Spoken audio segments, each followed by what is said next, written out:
Hi అండి. Welcome to Surekha world. ఇవాల్టి వీడియోలో నేను ఎంతో టేస్టీగా ఉండే మునక్కాయ ఫ్రై చేస్తున్నానండి. ఈ సీజన్లో మునక్కాయలు ఎక్కువగా వస్తాయి కాబట్టి మీరు కూడా తప్పకుండా ఒకసారి ట్రై చేయండి. చాలా టేస్టీగా ఉంటుంది. సో లేట్ చేయకుండా ఎంతో టేస్టీగా ఉండే సింపుల్గా ప్రిపేర్ చేసుకునే ఈ మునక్కాయ ఫ్రై ఎలా ప్రిపేర్ చేయాలో చూసేద్దాం. ఈ ఫ్రై చేయడానికి నేను మా చెట్టుకు కాసిన మునక్కాయలు తీసుకున్నానండి. చాలా టేస్టీగా ఉన్నాయి. ఎలాగైనా మన చెట్టుకు కాసిన మునక్కాయలతోటి చేసుకోవడం చాలా బాగుంటుంది. ఆ ఫీలింగ్ కూడా చాలా బాగుంటుందండి. ఈ ఫ్రై చేసుకోవడానికి మునక్కాయల్ని మరీ ముదిరినవి తీసుకోవద్దండి. కాస్త లేతగా ఉన్నవి తీసుకుంటే బాగుంటుంది. ముదిరిన మునక్కాడలు తీసుకుంటే ఏమవుతుందంటే లోపల గింజ ఉంటుంది కాబట్టి అంత టేస్టీగా అనిపించదు. ఇక్కడ మునక్కాయలు నేను చిన్న పీసెస్గా కట్ చేసుకున్నాను. పీల్ అంతా తీసేసానండి.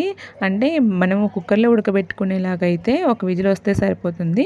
పీల్ ఎక్కువగా తీయకుండా డైరెక్ట్గా కట్ చేస్తే సరిపోతుంది. అలాగే మనం బౌల్లో ఉడకబెట్టుకోవాలనుకుంటే పైన పీల్ తీసేస్తే ఫాస్ట్గా కుక్ అయిపోతాయి అన్నమాట.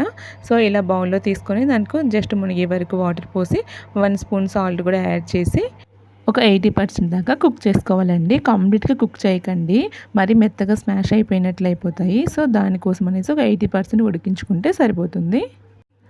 ఇలా పీల్ తీసేస్తే ఫాస్ట్గా ఉడికిపోతుందండి మునక్కాడ.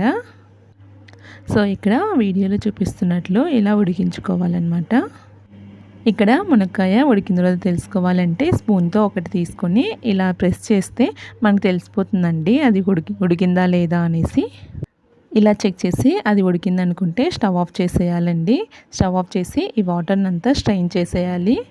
చేసిన తర్వాత ఇందులో కూల్ వాటర్ని యాడ్ చేస్తే అది ఉడకడం స్టాప్ అయిపోతుంది. ఇంకా మరి ఎక్కువగా ఉడికినా ఇలా కూల్ వాటర్ యాడ్ చేయడం వల్ల సెట్ అయిపోతుందండి. ఇప్పుడు దీన్ని ఫ్రై చేసుకోవడానికి ముందుగా ఒక బాండీని స్టవ్ పైన పెట్టేసుకోవాలి. అందులో ఒక 2 స్పూన్స్ ఆయిల్ యాడ్ చేసుకోవాలండి. ఆయిల్ హీట్ అయ్యాక కొద్దిగా ఆవాలు అలాగే కొద్దిగా జీలకర్ర కూడా యాడ్ చేసుకోవాలి. యాడ్ చేసుకొని ఒక 1 మినిట్ పాటు ఫ్రై చేసుకున్నాక ఇందులోకి కొద్దిగా శనగపప్పు అలాగే మినపప్పు కూడా యాడ్ చేయాలండి. ఇవన్నీ కొద్దిగా దూరగా ఫ్రై అయిపోయిన తర్వాత దీనికి సన్నగా చాప్ చేసి పెట్టుకున్న ఆనియన్స్ని యాడ్ చేయాలి. ఆనియన్స్ కొద్దిగా పెద్ద సైజే కట్ చేసుకోవాలండి. మరీ సన్నవి కట్ చేసుకుంటే స్మాష్ అయిపోయినట్లు ఉంటాయి. సో ఈ సైజులో కట్ చేసుకుంటే బాగుంటుంది. ఈ ఆనియన్స్ని త్వరగా ఫ్రై చేసుకోవాలా, అంటే కొంచెం కలర్ బ్రౌన్ షేడ్ వచ్చే వరకు ఫ్రై చేసుకోవాలా. ఇలా ఫ్రై చేసుకున్నాక ఒక 4-5 వెల్లుల్లి రెబ్బలను గ్రేట్ చేసి పెట్టుకొని ఇందులో యాడ్ చేసుకో.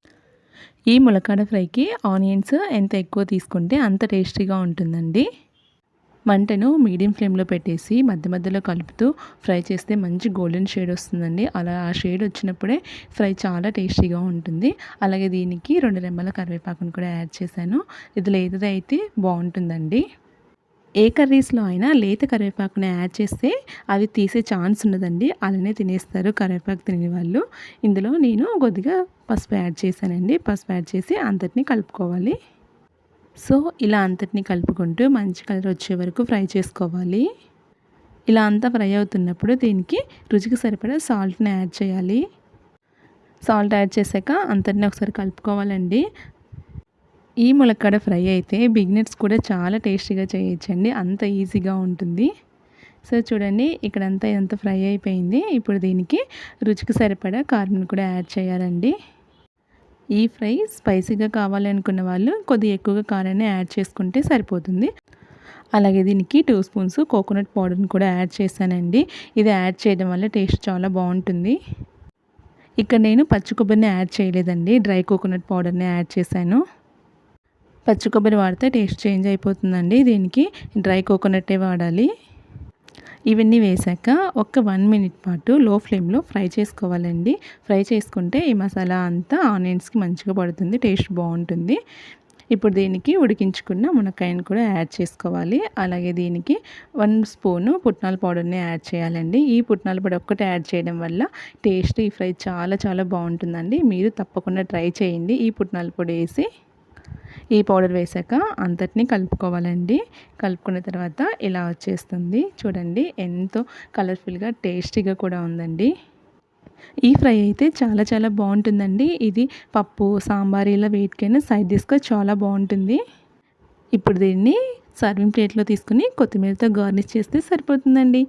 ఎంతో టేస్టీగా ఉండే మునక్కాయ ఫ్రై రెడీ అయిపోయింది.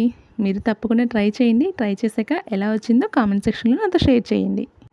నా వీడియోస్ ఫస్ట్ టైం చూస్తున్నట్లయితే సబ్స్క్రైబ్ చేయడం మాత్రం మర్చిపోవద్దండి. పక్కనే ఉన్న బెల్ ఐకాన్ని ట్యాప్ చేయండి. నేను పెట్టే వీడియోస్ అన్నీ మీకు నోటిఫికేషన్ ద్వారా వచ్చేస్తాయి.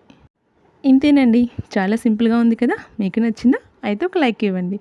మీకు నచ్చితే మీ ఫ్రెండ్స్కి, రిలేటివ్స్కి షేర్ చేయండి.